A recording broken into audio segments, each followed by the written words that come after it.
Abul Hasan Asyadzili. 80 hari tidak makan, hanya berzikir dan bersolawat. Para ulama sufi yang batinnya lengket dengan Nabi, hidupnya tidak pernah dipertaruhkan oleh hal-hal yang bersifat duniawi dan sementara. Itulah sebabnya aktivitas hidup ulama-ulama sufi hanyalah berzikir dan berkhidmat kepada kekasih Allah, yakni Nabi Muhammad SAW. Dalam sebuah kisah disebutkan, suatu ketika Abul Hasan Asyadzili, selanjutnya ditulis Abul Hasan, bermimpi bertemu Rasulullah SAW. Dalam mimpinya, Nabi berkata kepadanya, "Hai Ali, pergilah engkau ke Mesir. Di sana engkau akan mendidik 40 orang siddiqin." Karena waktu itu cuaca sangat panas, Abul Hasan mengeluh, "Wahai Rasulullah, hari sangat panas dan terik. Ada awan yang akan memayungi kamu semua." Kata Nabi, "Aku takut akan kehausan." Jawab Abul Hasan, "Langit akan menurunkan hujan bagimu tiap hari." Nabi menjelaskan. Setelah itu Nabi menjanjikan 10 karomah kepada Abul Hasan. Demikianlah keistimewaan orang yang hatinya lengket dengan Nabi Muhammad SAW. Abul Hasan merupakan salah satu tokoh sufi yang sangat disegani. Ia lahir pada 573 Hijriah di desa Gumaro, utara Maroko. Terkait dengan penamaan Asyadzili, Abul Hasan pernah ditanya mengenai asal nama tersebut, padahal ia tidak dilahirkan di Syadzili. Dalam sebuah kesempatan, Abul Hasan menjelaskan bahwa pertanyaan tersebut juga pernah ditanyakan kepada Allah Subhanahu wa Ta'ala dalam situasi yang fana. Allah Subhanahu wa Ta'ala mengatakan kepada Abul Hasan, "Ya Ali, aku menamakan engkau dengan nama Asyad, yang artinya jarang, karena keistimewaanmu dalam berkhidmat kepadaku." Demikian penjelasan Allah Subhanahu wa Ta'ala dalam sebuah peristiwa spiritual. Abul Hasan memang terkenal dengan konsistensinya dalam mengamalkan ajaran agama. Hubungannya dengan Rasulullah SAW tidak pernah terputus karena ia selalu mengirim sholawat kepadanya dalam setiap ibadah-ibadahnya. Sholawat Abul Hasan terkenal dengan nama Sholawatun Nurudzati. Dalam sholawat tersebut, Abul Hasan bermunajat, "Ya Allah, rahmati, selamatkan, dan berkatilah Muhammad junjungan kami, sang cahaya zat dan rahasia yang mengalir di setiap nama dan sifat." Menurut Ahmad As-Sawi, sebagaimana dikutip Yusuf bin Ismail An-Nabhani, sholawat yang dibaca Abul Hasan mempunyai nilai yang setara dengan 1000 sholawat yang dibaca orang-orang pada umumnya untuk menghilangkan kesusahan. Pada hakikatnya, sholawat yang disenandungkan oleh Abul Hasan merupakan wujud kecintaan dan penghormatannya kepada baginda Nabi. Abul Hasan berharap syafaat Rasulullah SAW mengalir dan menjadi saksi kecintaannya. Sebab kelak ketika pengadilan agung digelar, orang-orang akan berlari mencari-cari para rasul yang memiliki kedudukan tinggi supaya dapat memberikan syafaat di sisi Allah Subhanahu wa Ta'ala. Abul Hasan berasal dari sebuah desa yang bernama Gumaroh, dekat kota Sabatah, Maroko. Di daerah beliau tinggal, orang-orang mengenalnya sebagai sosok yang arif dan berakhlak mulia sebagaimana akhlak yang diajarkan Rasulullah SAW. Abul Hasan ialah seorang salik. Ia cukup baik menguasai ilmu fikih. Hal tersebut terbukti dalam debat-debat yang pernah ia lakukan dengan ulama-ulama fikih pada zamannya. Dan Abul Hasan tidak pernah terkalahkan dalam setiap perdebatan tersebut. Merasa kurang puas dengan ilmu fikih, karena Abul Hasan ingin cepat melesat dalam menempuh jalan Allah atau ma'rifat, lantas ia belajar ilmu tarekat dan hakikat. Ia sungguh-sungguh belajar dan mempraktikannya. Ilmu tersebut, tarekat dan hakikat, ia jadikan sebagai media untuk berdialog dan mendekatkan diri atau taqarrub kepada Allah Subhanahu wa taala.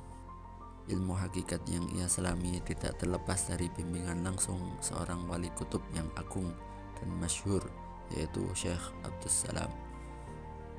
Keseriusan Abul Hasan dalam menyelami ilmu hakikat tersebut tercium oleh gurunya, Syekh Abdus Salam. Karena itu Abul Hasan meneruskan kewalian Syekh Abdus Salam dan menjadi Imamul Aulia. Ilmu hakikat mengantarkan Abul Hasan pada sebuah pengalaman spiritual yang sangat dahsyat dan tidak bisa ditukarkan oleh apapun.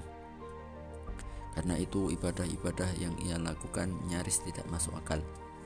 Misalnya Abul Hasan pernah melakukan riyadhah, yaitu selama 80 hari tidak makan, ia hanya berzikir dan membaca sholawat. Tindakan tersebut benar-benar menjadi cobaan bagi Abul Hasan. Ketika Abul Hasan merasa tujuannya untuk usul atau sampai kepada Allah Subhanahu wa taala telah tercapai, datanglah seorang perempuan yang keluar dari gua dengan wajah yang sangat menawan dan bercahaya.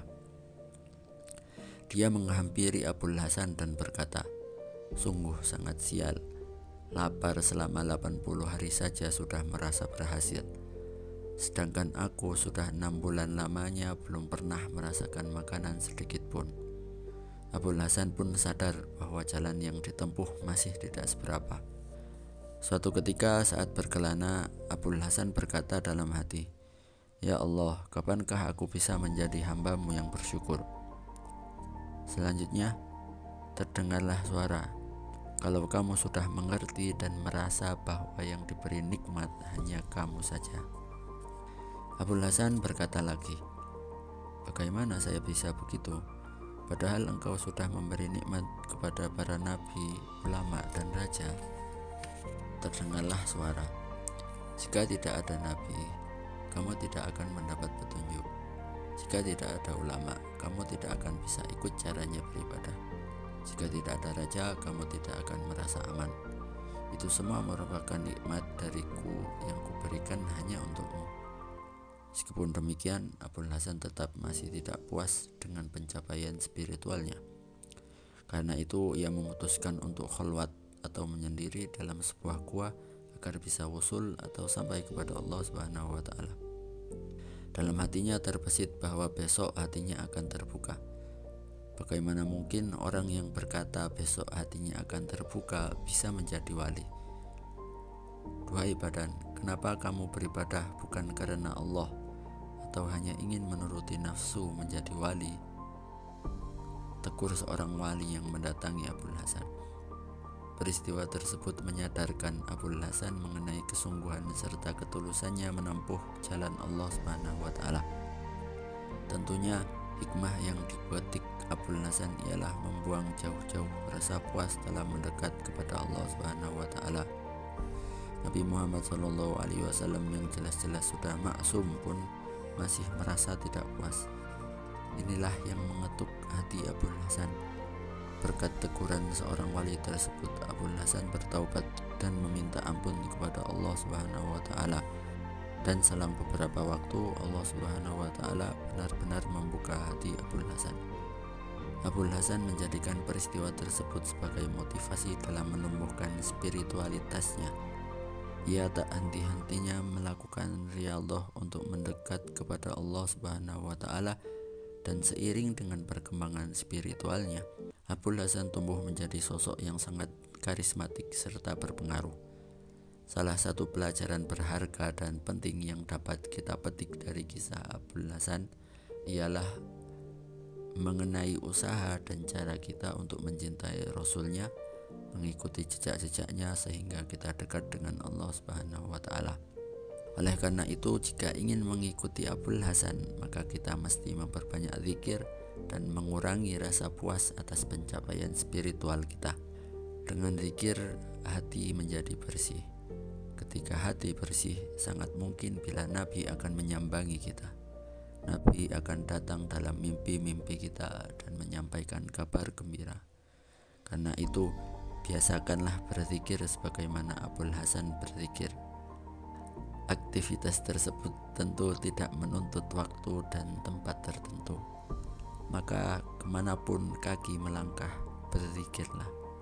Bahkan saat keluar masuk pasar, tetaplah berzikir dengan penuh kekhusyukan.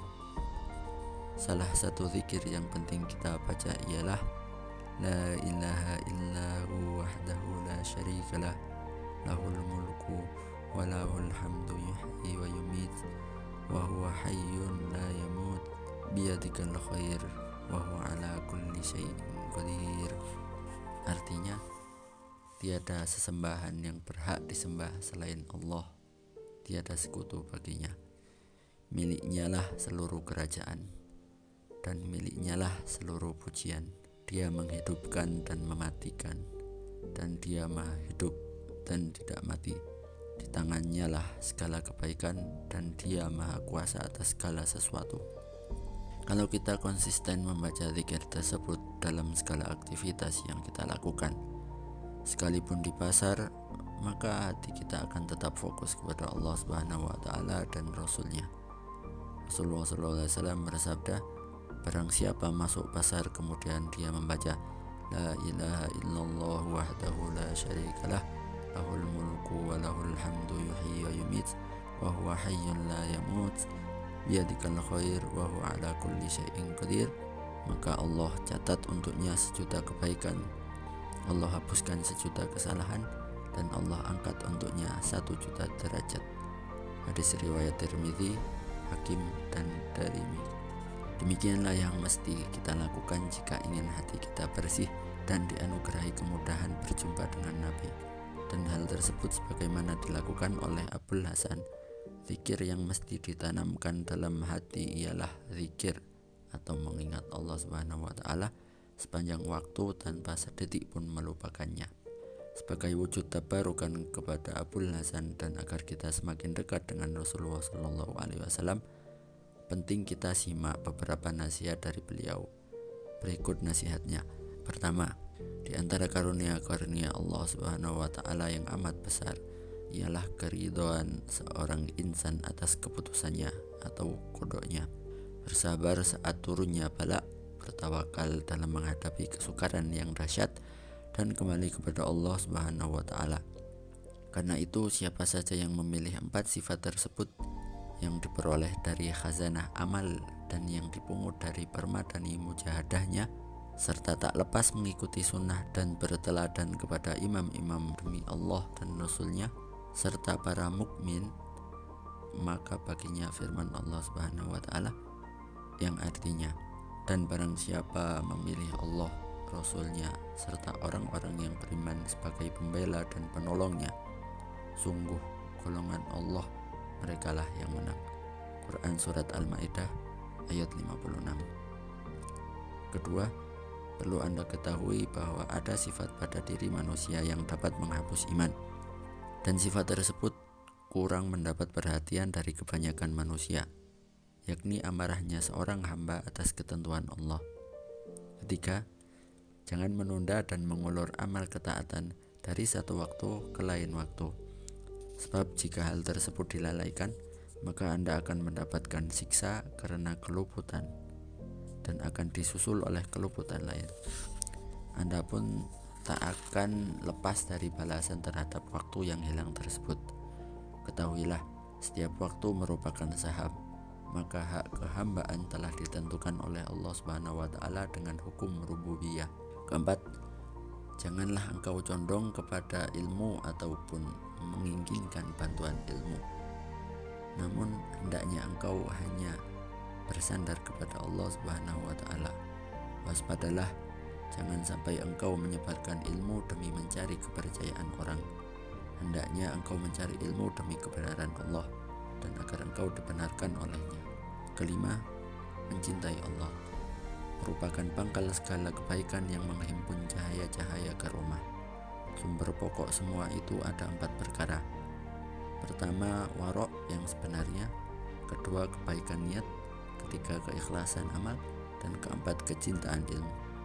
4 perkara tersebut tidak akan terlaksana bila engkau tidak menjalin persahabatan dengan orang yang salih atau berguru dengan seorang syekh yang nasiih, gemar memberi nasihat.